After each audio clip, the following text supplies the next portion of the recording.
Okay, let me share my screen. Welcome, everybody. This is a live Q&A.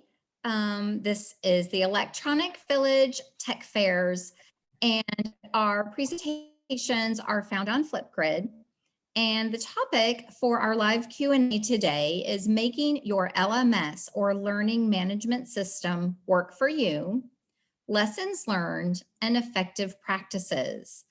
And we have with us today Glenda Gallardo, and she is going to give us a brief summary about her presentation, and then I have some questions to ask Glenda. So I'm going to stop sharing my screen, Glenda, so you can share your screen and say hello to everybody. Hi, thank you, Jennifer.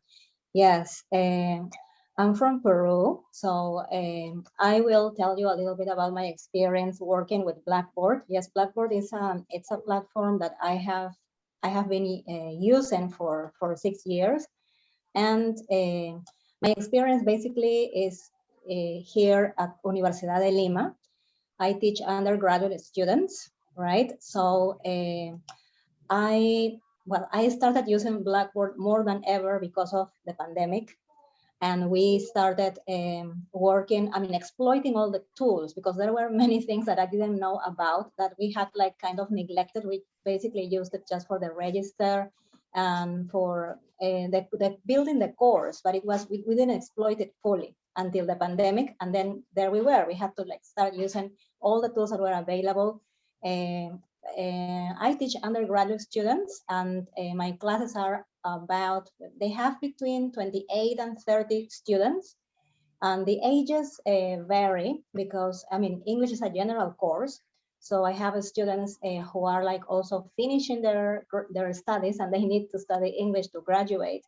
And on the other hand, I have students who have just finished school and are joining university to begin their studies. So the group is mixed, and normally the ages are range from 17 to 23, more or less. And that's in Universidad de Lima, right? That's where I teach younger people. I also work at another university where I teach also postgraduate students and people who work. But my experience basically will concentrate on how I use Blackboard at Universidad de Lima. Okay. This is my Blackboard, right? That's where I took the picture. Yes, you remember, if you saw my presentation, yes, this is my Blackboard. And as you can see, well, all my details here and the courses that I teach. And now I also have shown you all the examples in my video are examples related to my class, my summer class. Yes, here in Peru, we organize the courses into 3 semesters. The summer semester, which is January and February, and then we have the second semester that begins, it's gonna start next week, and then that's the fall semester, and then we have the winter holidays, and then the 3rd semester. So there are 3 semesters in a year. The January-February course is the semester that I have based my slides on. Yes. So, okay, excellent. So Glenda, can you give me some information about how you organize your content in your Blackboard? Because I can imagine using a lot of different tools and activities. What can you recommend about organizing your content? Well, by default, the university has like some areas, this menu on the left, as you can see, the university has like, it has something that I cannot change, which is for everybody, for all the courses.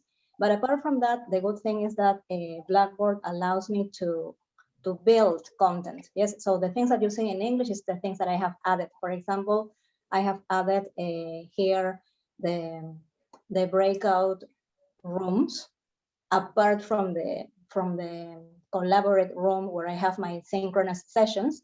I have created groups here, so they have their own private Blackboard, which they can enter whenever they want.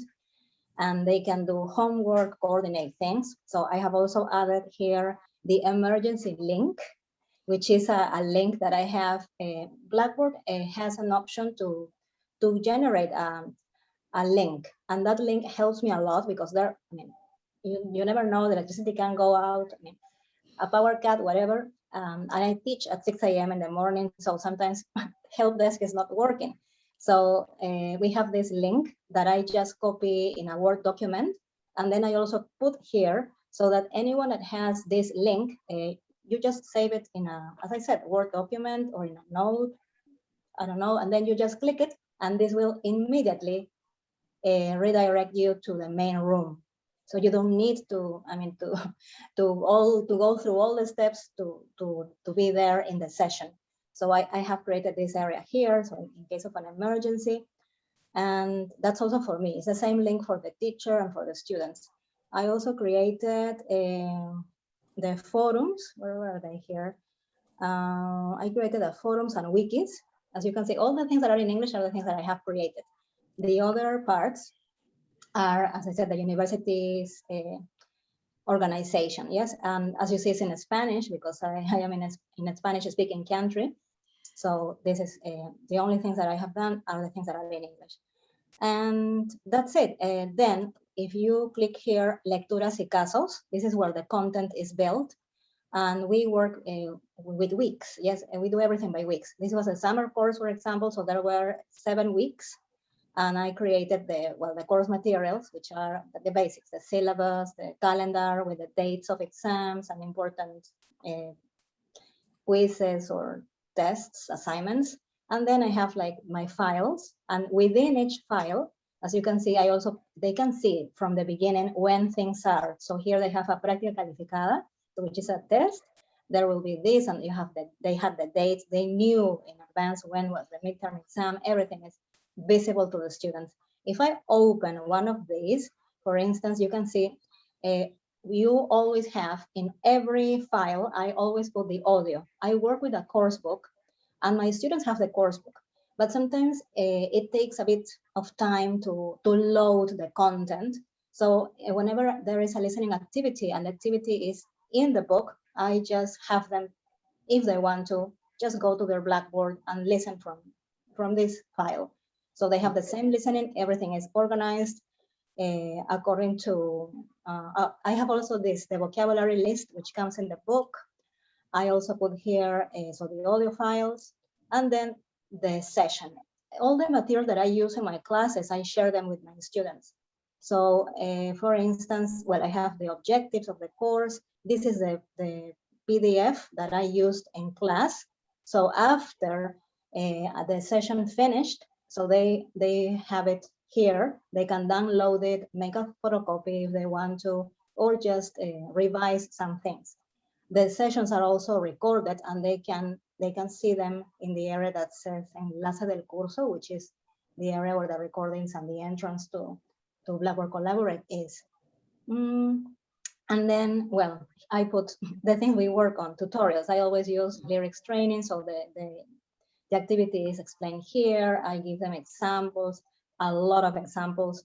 And if there is homework, the homework is also here. And this is, for example, music.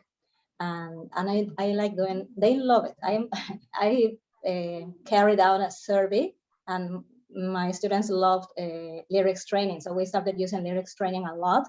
And they said also at the end of the course that they will continue using this because they liked the activity, and they could find the music, the songs they liked, and they found it challenging because there are many options for them to to challenge themselves, not just multiple choice, but filling the gaps. So I have this. What else? So I put this material always. What I do, every session has the PDF that I used.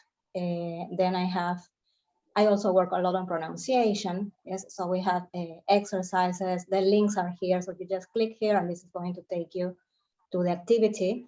So yes, everything is here. I just have to make this visible to them when I need it. Yes, some of these things I hide them and they are there, and then they open at the time I want them to see them. Yes, so I say, okay, now go to your Blackboard and open. I share my screen, although they may know where it is. You always have to remind, well, at least my students, where things are. As I share my screen, now we are here in Lecturas y Casos. Now go to week 1, Monday the 22nd, and now can you see this? Yeah, okay, everybody can see it. Yeah, okay, click here, and here are also the group activities. Yes, I always post things here for them to work in the main room in the Blackboard Collaborate, but the exercise I have to download it from here.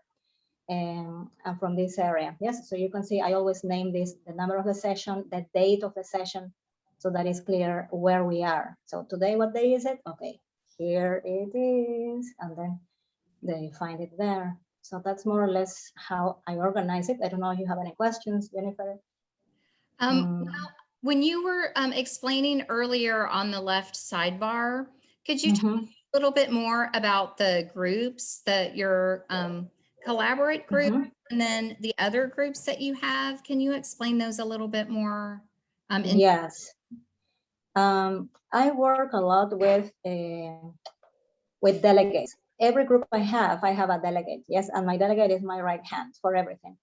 Look, I always give them feedback on my students, my last semester students, and my delegate helps me organize groups. Yes, and if there is a group, of course, I also publish it. Yes, because I need just they know it.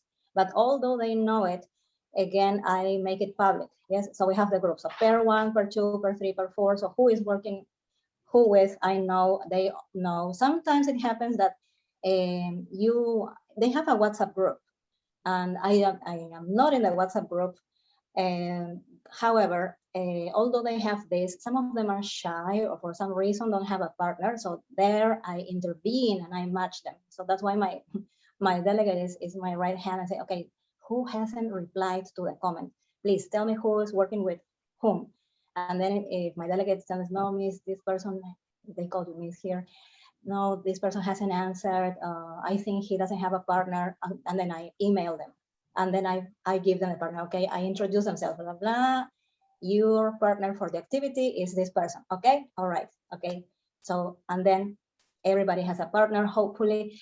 So far, I haven't had groups of 3, so I have had a chance to make them work in pairs. I think that's a very good number. I mean, for and to work in pairs, I find that is to do some work. So once I have that list and everybody knows and it's public that they know who they're going to work with. For example, like this activity here. Let me see. So I create the groups. Yes, I create the groups, and you see, if I have 28 students, so 14 groups, 28 people. So I create the activity here. And as you can see, this one's an activity. I give them the instructions again here. And I am always in the group, yes, because I need to see what they did. Normally, when they work in groups, I always create this, but just to make videos. And this also gives them kind of safety, because it's not like they have to get crazy, because some people, I mean, they are young, but sometimes they don't know, and they say, but Miss, how am I gonna make a video in pairs? And how do you do that? And some people, no, you can do this and you can do that. And say, yeah. But I feel that they don't feel very confident to use another platform. So I give them the chance. Yes, this is what we have. I make them try and taste how it works here. And then I ask them, for example, this summer, I gave them complete freedom. Do you want to work in the Collaborate as we did the other day, or would you like to use your own app? And just a group said, no, we want to continue working inside our Blackboard. And then the rest, they got crazy finding where to work. And I learned a lot about new apps, and they did a beautiful job, beautiful. And so it's up to them. But you can also, I don't know, I try to engage them, and I try to make them like their platform. Yes, so I exploit it as much as I can, so that I can always go back to it, and they don't feel like they are a Frankenstein that has one part over here and the head has to be found over there. No, everything is in your Blackboard, so you don't have to worry about learning. Of course you can, but I always try to make them feel that it's there, the tools are there, the university is giving you everything for you to study, for you to feel part of this. And I try to create this sense of community, yes, so that they feel it's here, we can gather here, we have the space here, it's a safe space, it's just for the students, it's not for anybody else, they can enter whenever they want. And that's something I like. I don't need to admit people, they enter because it's their classroom. They just join and there they are. And as I said, I have to be here so that I can visualize, I can see what they can do, what they did. And if they want me to join them, they just tell me, Miss, we are meeting on 5. We would like to you to give us a hand with something. Okay, so I go and visit them, and then they this group doesn't have. Maybe I have to erase it. I don't know. I can see their work, and they in the Blackboard they have. I mean, they can record as many times as they want. They can try. So it's fun, and I think that also makes them build some friendship, because it's very. I find it a bit sad. I have many freshmen that have. I mean, they just enter university, but they had never been to the campus. They had never met the people who they are studying with. And the first year is supposed to it's a very nice year because you are joining universities and it's a different thing from school, and you are getting to learn about a new kind of life and things. And then you come to an environment where everything is online and you don't even know what university looks like, what it feels to be there with someone face to face. So I said, no, I have to do something so that they feel the human touch, and they have the chance to work with their peers, yes, and these groups allow them to know each other better. And that's also why I like the forums. Yes, I always begin my semester with a forum where they introduce themselves. And well, you can look at it. I have another forum about my favorite pet. I mean, so topics that they can relate. And then this is very nice because depending on how many people you have, if I have 28, I can't listen to 28 students introducing themselves, because they are also, oh no, Miss, I'm getting ready, I'm not well prepared, I have to get dressed. I said, no, just turn your camera on and say something brief. No, but I have to prepare. And so it will be wasting time to making them, waiting for the 28 to prepare and do that. So I choose some people, and then the rest, everybody does it here. And once this is here, of course, they can like see who the people are. Yes, so videos. I work a lot with videos. So they, as you see, they can share the video if they want to. This is the first time, they don't know. It's the introduction video forum. So they don't know about the collaborate rooms yet. So they have to have their own YouTube channel or some way, or they can also use their drives and share the link of their presentations. And then people, of course, answer. And they get to know, and I always also give them a short comment. Yes, because I think it's important that they feel that their teacher is there. It's not just like, okay, they posted that and nobody, their classmates saw it, but then the teacher has to see it too. So I also find myself some time to answer something brief, and then take notes if possible of some things that could help me in my lessons, such as their preferences, their ages, and this sort of things. Okay, excellent. Glenda, thank you so much for the information. If I could ask you to stop sharing your screen now, I can put up another slide with some more information. Where people find us. Perfect. Okay, let me share my screen again. Let me get my PowerPoint back up. So this is Glenda again, and this is where you can find the videos. So after the conference is over, we will be posting all of the Flipgrid video sessions and our live Q&A recordings on the Call IS's YouTube channel. So this is where you can find us. Thank you, Glenda, for being here today to do the Thank you. Q&A with us. And thank you for sharing all of your knowledge about how to use Blackboard. Thank you, Jennifer. Thank you very much. Thanks for the opportunity. And well, enjoy the rest of the conference. Thank you.